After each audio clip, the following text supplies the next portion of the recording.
for a while now, for about 5 or 6 months. Okay. And we develop augmented reality, virtual reality. We work with artificial intelligence.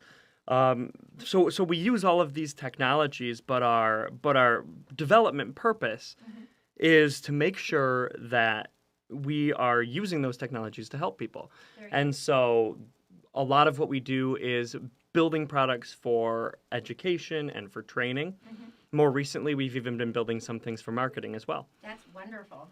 We need this. We need like all of those applications because so many people are searching for better ways of doing business in those different areas. Can you tell us what AR and VR are and how are they different from each other? Yeah, absolutely. So augmented reality is AR. VR means virtual reality. And so they're pretty easy to get confused because they have a lot of similarities. And a lot of people use sort of the same hardware or the same types of things for both. For both, yeah. But there is definitely a significant difference. So with virtual reality, VR, VR is more, it sort of takes you and puts you into a completely virtual world. Okay. And so if you see someone using a headset, the first headsets that really hit the market back probably 2013, 2014, those were strictly virtual reality.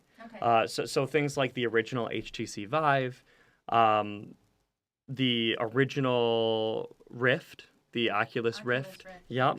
Those were all completely virtual reality where it takes you 100% out of the environment that you're in and puts you into a virtual environment. Totally immersed. 100% immersed. Whereas augmented reality takes the environment that's already around you and through either lenses or a camera, it overlays digital things on top of that. So an example of augmented reality that a lot of people would know would be like Snapchat filters. Yes. Where it through the camera you can see yourself and you can see the real world, but it'll also put things on top of that. So maybe there's like something, something that it adds to your face or a character that walks around the room. Yeah. And so that's what augmented reality is sort of augmenting, adding on to what's already there. And virtual reality is an entirely virtual and entirely not physical world that you can experience it with with the. And it feels real, right? It really feels real. Well, right, because especially now, and this technology has existed for a while too, but it's gotten better and better, where you can have your hands and your full body movement inside of virtual reality. So the headset knows where it's located, the headset knows where your hands are located, and it's able to kind of track you that way so that you really do feel like you're inside of that world. Right. So what kind of products have you guys developed, I think, in the last few months? I know I usually would have video, but I don't see it here. So I'm trying to think if I should just go run and get the videos because it would be nice to show them. Yeah, either way that you want to do it. I mean, I can definitely. I can definitely talk about them. So we've been creating products for for a variety of things. The first thing that we made was a product designed for athletic training. And so a coach could use this product. A coach could use this software to train them on what to do if someone has a concussion on the field. Oh, wow. That was the first thing that we worked on. We kind of realized over the course of it that while there's a really fantastic use case for it, there's not necessarily a big market for it because most concussion training programs, even though they're less robust and don't have that immersive experience with them, they're free. So they're approved by the government. So we kind of moved out of that, although we got a lot of experience producing that. And now we're working toward a different variety. We've done business cards. Very good. For people. So that's our we have an umbrella category called Exhibit Sim. And that's basically the idea where we can exhibit anything. So we can show a whole variety of things within augmented reality, Okay. using augmented reality Right. software. And so underneath that Exhibit Sim umbrella, Mm-hmm. we've kind of been expanding our product stack. And so the one we've been working on most recently is called Museum Sim. Okay. And Museum Sim is essentially a virtual museum that's experienced through augmented reality. So Okay. the specific use case we've been working on is something called the Economist Wall of Fame. Okay. And it's all these different these 3 or 4 different economists throughout history who sort of created the field of economics and pioneered a lot of interesting ideas. Uh-huh. And the purpose of Economist Wall of Fame is that people can point their phone camera at a poster that has the faces of these people on them. Okay. Mm-hmm. And when their phone camera recognizes these faces, That it face. brings out our software. Mm-hmm. And people can, there's all sorts of information that comes up. So you end up in like this little room, Right. and the person is standing there, the Right. economist, And he's like full in body. 3D. Yeah. Yep, right, in 3D. Right. Mm-hmm. And then there's information that comes up that you can sort of tap through and scroll through. There's things that you can read. There's things that you can listen to, making sort of an interactive like museum exhibit. And we're actually at the crux right now of implementing. It should be done soon. Of implementing artificial intelligence, so you can actually have a conversation with each of these guys. Wow. And the knowledge base for that artificial intelligence is built on all of the books that they've written and goodness. their biographies, ways that their character and their personality has been described. Unbelievable. And so it creates this It's experience unbelievable. where you can talk to people who aren't alive anymore, or you can watch people talk to each other. You can see them have a conversation That's who never amazing. lived in the same time period. Unbelievable. Like Einstein and maybe that economist or something. Like Yeah, sure. Two people that never lived at the same time, because you're feeding in their work. And so that, avatar actually takes from that, I guess, database or whatever. Yeah, it has that. Yeah. It has that knowledge base to draw on, and it's able to take the personality attributes and copy those too. So it's not perfect, like it's not going to be 100% like you're talking to Adam Smith or Friedrich Hayek, but it will be close. Yeah. It will, and the information is factual, and it also keeps it on rails when they have that knowledge base. That's what the AI sticks to. So if people try to ask questions that are Like off topic, Right. like way off topic or inappropriate, for example, if I were to ask it about what do you think of Britney Spears, Adam Smith would tell me, well, considering the fact that I'm an economist from the 17th century, I'd prefer not to discuss Britney Spears because I know nothing about modern celebrity That's figures. pretty good, actually. So, right. Yeah, because it's truthful, right? And I think that you're doing educational purpose AR and VR as well. Can you give me an example of something? Because I think The Economist is a really good example. But there was like a water project. Yeah, that was another one of our very early projects. Was the water project that also sort of fits under that museum sim Yeah. software category where Right. it's like an interactive museum exhibit. And that one was sort of educating people on the water crisis in Africa. Wow. Where you could, if you pointed your phone at a poster that had some information and some photos about the water crisis, there were a few different posters involved. It would take you into an environment to allow you to experience what was on that poster. So there was one poster about the living situation, like where people experiencing the water crisis might live, what their housing would look like. And you open that on your phone, and then you're walking around on your phone screen inside of a one of those like houses that they would live in. Or something. Yeah. And then with education, we also have Textbook Sim, which is another one under the big Exhibit Sim umbrella. Okay. And Textbook Sim is augmented reality for books. All right. Usually textbooks, not always. We've So worked with children's authors as well. So you have a book, and then you point your phone at it, Mm-hmm. and what happens? So basically the idea here is that an instructor or an author, a publisher, can can augment their books with extra information. So in the idea of a textbook, let's say it's a science curriculum where 5th grade students are learning about the makeup of a human cell or an animal cell. And when they point their phone at the QR code on the book and then point it at that specific page, because the page will have a note that says this page is augmented reality optimized. Use you point your phone at this for the augmented reality experience, and then what comes up on their screen on top of the book is a 3D model of an animal cell and maybe a video that plays about animal cells that explains them in more depth. Links to external sources like websites and such that they could go to learn more.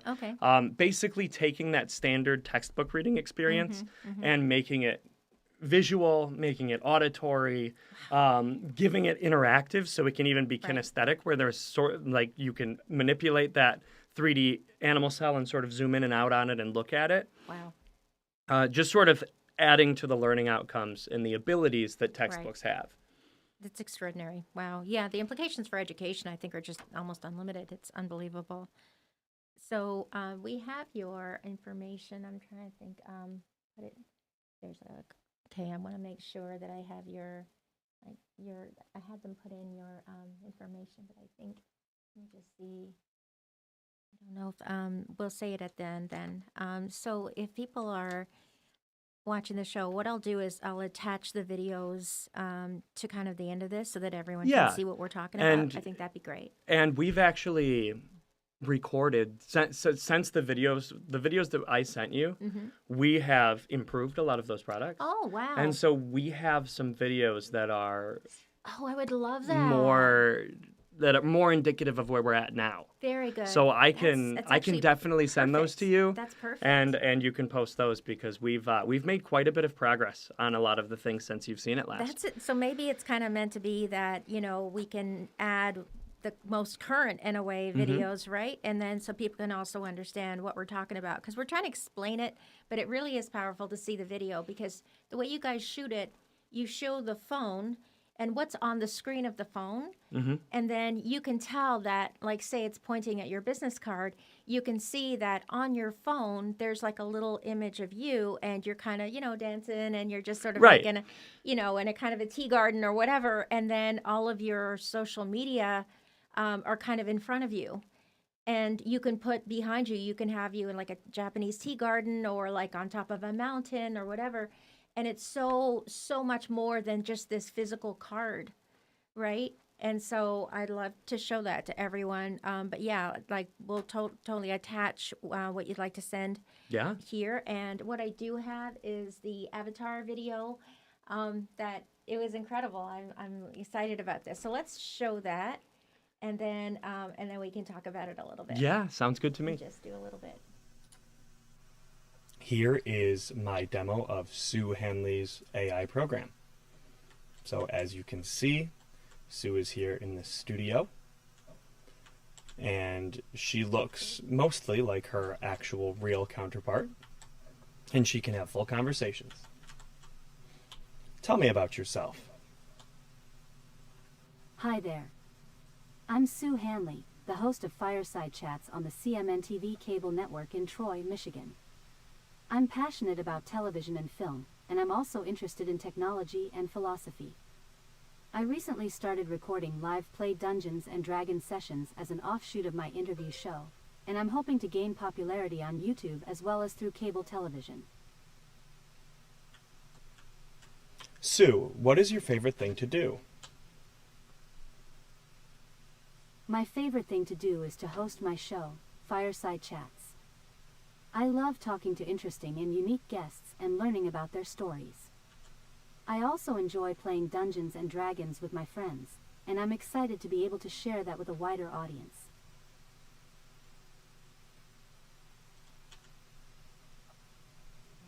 Can you tell me more about Fireside Chats? Absolutely. Fireside Chats is a TV show on the CMN-TV cable network in Troy, Michigan. I interview guests from all walks of life, and we discuss topics ranging from technology and philosophy to pop culture and current events. It's a great way to learn about different perspectives and gain insight into the world around us. Give me 5 reasons why I should watch your show. 1. You'll get to hear from interesting and unique guests from all walks of life. 2. You'll gain insight into different perspectives and learn about the world around us. 3. You'll get to see live play Dungeons and Dragons sessions. 4. You'll get to see the latest trends in technology and philosophy. 5. You'll get to be part of a growing community of viewers who are passionate about television and film. So that's just an image that we have there. So that was pretty amazing, really, how you created that. So I remember that one day you kind of went around and scanned a couple of different, in a sense, levels, different kinds of heights. Mm-hmm. And then you had like a full 360-degree kind of scan. And then you kind of added it together. Yeah, so that demo used a lot of different technologies to kind of create that experience. First of all, the character in that was based on, as I said in the video, was based on a 3D scan of actual Sue's head. And so what that really means is that I took my phone and I used an application on my phone to take something like 200 or 300 pictures all around her head from various levels. Yeah. And it pieced all of those photos together into a 3D model. And then I took that 3D model and I basically created that character around the 3D model using something in Unreal Engine called MetaHumans. And after that, I took that MetaHuman avatar that looks like Sue and I gave it artificial intelligence and a little biography about Sue Hanley so that it could kind of mimic some of the things that she's interested in. And I made a little studio for it to hang out in. The studio. I was so happy when you said I even made you a studio. It's just like the most wonderful thing. It doesn't look quite like this one, but I know Chris was wondering if, can you do a little scan or something like that? But this is a lot, right? Because that was simple. This would be a lot because there's things going on all like everywhere, right? I mean, I'd be using a different technology to scan it, but I probably could. Okay. That would be amazing, really, if we wanted to do that for fun, But yeah, I'd love to have you come back. So I'm so glad that you're here today, and we have like 9 minutes. This is great. So so people watching this show, can you just say your the website, or I know the website's kind of long. Could you just say maybe the phone number? And I think it was 734. It is, yeah. So my work number, if anybody wants to contact, is curious about augmented reality and virtual reality, curious about the stuff that we do. We've done recently, we've been making a lot of marketing materials and using artificial intelligence for like personal assistants and things like that. Wow. So we're kind of branching out in some interesting directions, as well as our like usual virtual reality training software and stuff like that. So if any of those things are interesting to any viewers, you can call me at 734-330-3445. Our website, if you're curious to look at it, is centerforsimulationinnovation.com. And then this one is a little bit internal, so I don't totally know if I should drop it, but I'm going to anyway because it's already been posted about once on social media. So it's there is a public version of one of our artificial intelligences that's available for people to use, to talk to, and it's like that one mimicked you. This one is supposed to mimic me, and it has a knowledge database of like all of our products and all sorts of information about augmented reality and AI and all that fun stuff. So, oh my goodness, that's actually fascinating. It's a lot of fun. So if anybody wants to try that, go to it's HTTPS. Make sure the S is in there because it needs a secure connection to use your microphone. Okay. But it's HTTPS and then csitesting.dormtech, dormtech.com. csitesting.dormtech. .com, yes. Okay. Yeah, and that's the web server we're using for some of our not 100% fully released, but kind of out there for beta testing Right. programs. So if anybody wants to try that, you'll be one of the first people to use it. That's amazing. Would they be able to talk together? Oh, like to get Our Sue avatars? to talk Could they- to? Yes. Yes, they could. That's a really new feature that we're still working our way around. Yeah, okay. But that's as of last week. That is, and all of this artificial intelligence works through a service called Convey, CONVAI, and Okay. Convey just released the ability to have these avatars talk to each other, which is something that we're kind of experimenting with internally. That's unbelievable. It's exciting, isn't it? Like, I really feel like there's a lot of people who are afraid of AI, but I think that it's better to be curious about it, right? And learn and know that there's good people who are also developing and all that who wouldn't want machines to take over and, Yeah. people worry about, things like that. I think that there's good people who are participating in the development. So that it doesn't- AI is an interesting topic that way because ultimately artificial intelligence is a tool.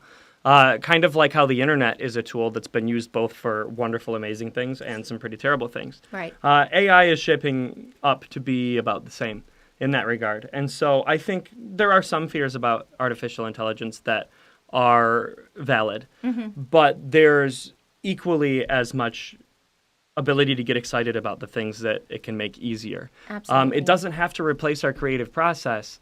A lot of the artificial intelligence that I use on a daily basis just helps me easily get through the tedious portions Yes. of my work so that I Yes. can focus on I can focus my creative energies. Yeah, on like fun things like, okay, what colors and what are we going to have them say? And just, like the really fun things because you're not really coding as much anymore. You're not really, you're not using. Right, You're doing and some- artificial intelligence as well as some like visual coding stuff enables me to. I still do the code, but it enables me to get past coding issues more easily. Good. If there's something that goes wrong or if my code's not working, it's a lot easier using artificial intelligence to figure out why. That's amazing. That's And a then huge time saver. right, it's a huge time saver, and then I can spend more time focusing on okay, how do I want these avatars to look? How do I want to design this scene to look? What information should I give the AI to speak more like an actual person and things like that. So did you have to like do some voice, in a sense, sampling? Or did you have to train your avatar to have your voice in a way? Like, how did that work with audio? Or So when it comes to the audio, what we've done so far is there's this wide variety of preset voices that can be used. Very and good. so we've been using those. However, there is the ability, and I'm thinking some of the projects that we have in the pipeline will eventually need it.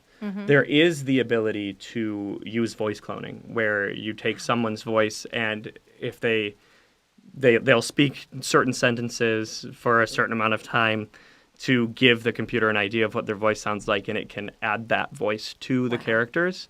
So using that in combination with some talented voice actors would be really fun for characters who have like a 17th century Scottish guy wouldn't necessarily be the easiest preset voice to you find. have to find somebody. But we could find a voice actor to do that sort of accent That's wonderful. and have voice cloning technology, clone it so that it can be used dynamically with AI. Wow. I think the implications are extraordinary. I really love learning about it. I don't know very much about it, but I feel like I wish that we had, college courses in, I think you went to Oakland University, remember? A couple They're starting a months ago? program. I'm so glad. So what's the name of the program? Like, is it kind of like generative AI, or like what kinds of things are they? What's kind of like, how are they naming? So the program that I saw at Oakland, Yeah. and I'm sure there's AI, if it doesn't exist already there at Oakland, I'm sure it's in the works. But the program that I saw was a development course that is specifically geared toward, like it's a degree in building virtual reality and augmented reality software. Amazing. Mm-hmm. Wow. And you kind of do that for, your work day. Like, it's amazing. Yeah, that I just that's had to what you- teach myself. These, the people taking these courses that's a great gift. That's a that luxury, they're isn't able to. it, for That is a them? luxury that You're they're just able to learn sitting that on in school. taking notes and- I'm sitting there on YouTube, How do I do this part?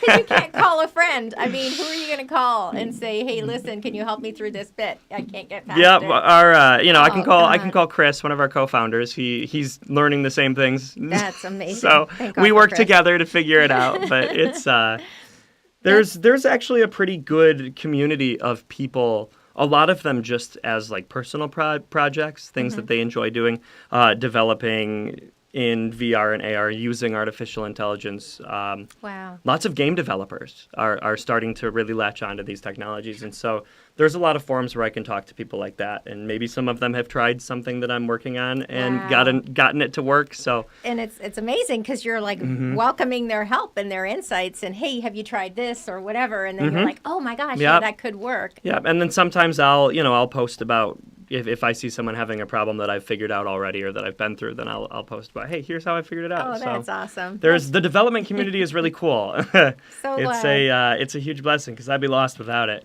That's incredible. So glad that you're here today. Thank you so much for your time. Of course, and my pleasure. We're so happy that the Center for Simulation and Innovation is doing the good work that they are because it's just changing the world, and we're so grateful. But Yeah, please thank come you. back, and I'd love you to. can share things with us that in the future. I'm very happy. Thank you so much, Jacob. Yeah, It's been thank such a you. pleasure talking with you. Thank you. I'm looking forward to it. I think it'll be really, it'll be amazing to sort of, kind of get the new video and things like that. Yeah, we've definitely got some really cool things to show. Big progress on the Exhibit Sim family of products. I thought that this, was amazing. This past month, we really broke through some walls with that. So It's incredible. Awesome. So, yeah, thank you. Thanks very much for tuning in.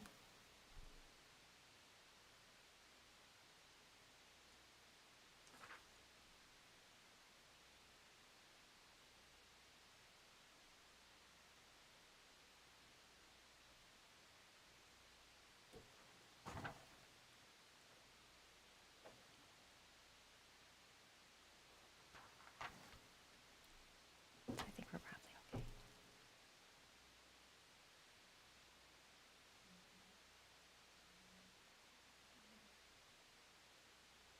Usually I do things on here so this is not taking. Okay, good. They've got the credits.